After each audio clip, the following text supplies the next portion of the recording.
Assalamualaikum warahmatullahi wabarakatuh. Sahabat beriman, apa makna sholat bagi kehidupan manusia? Sholat merupakan salah satu sarana yang paling utama dalam hubungan antara manusia dengan Allah Subhanahu wa Ta'ala. Sholat juga merupakan sarana komunikasi bagi jiwa manusia dengan Allah Subhanahu wa Ta'ala. Sholat juga mempunyai kedudukan yang sangat penting dan mendasar dalam Islam, yang tidak bisa disejajarkan dengan ibadah-ibadah yang lain.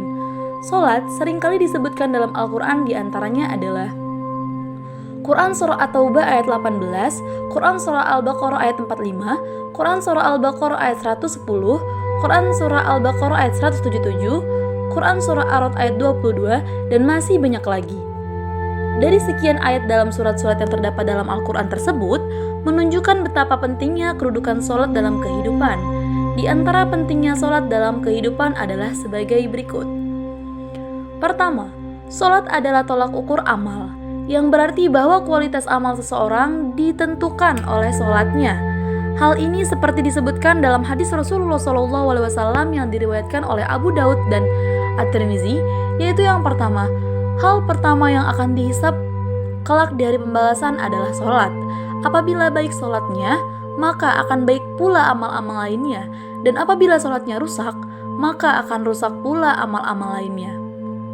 Kedua, sholat adalah tiang agama. Hal ini disebutkan dalam hadis Rasulullah SAW yang diriwayatkan oleh Al-Baihaq, yaitu artinya, sholat itu adalah tiang agama Islam.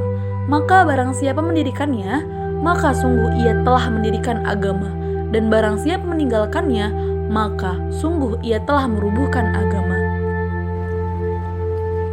Ketiga, sholat adalah kunci surga.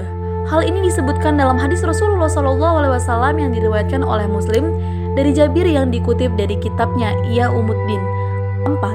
Sholat merupakan perintah langsung dari Allah Subhanahu wa Ta'ala tanpa perantara malaikat kepada Nabi Muhammad SAW ketika perjalanan Isra dan Mi'raj. Kelima, sholat menjadi benteng yang menjaga diri kita dari perbuatan keji dan maksiat. Hal ini disebutkan dalam Al-Ankabut ayat 45 yang artinya, bacalah apa yang telah diwahyukan kepadamu, yaitu Alkitab, Al-Quran, dan dirikanlah sholat. Sesungguhnya sholat itu telah mencegah dari perbuatan-perbuatan keji dan munkar. Dan sesungguhnya mengingat Allah, sholat adalah lebih besar keutamaannya dari ibadah-ibadah yang lain, dan Allah mengetahui apa yang kamu kerjakan. Keenam, sholat sebagai pengingat kita kepada Allah Subhanahu wa Ta'ala, seperti yang dituliskan dalam surah At-Taha ayat 14 yang artinya, sesungguhnya aku ini adalah Allah, tidak Tuhan yang hak selain aku, maka sembahlah aku dan dirikanlah sholat untuk mengingat aku. Ketujuh, dengan sholat, Allah akan mengampuni dosa-dosa yang ada di antara satu sholat dengan sholat berikutnya. Sholat juga dapat membersihkan diri dari kesalahan dan dosa yang dilakukan secara sengaja ataupun tidak sengaja. Orang yang sholat dengan khusyuk akan selalu berusaha untuk menjaga lahir dan batinnya selalu bersih.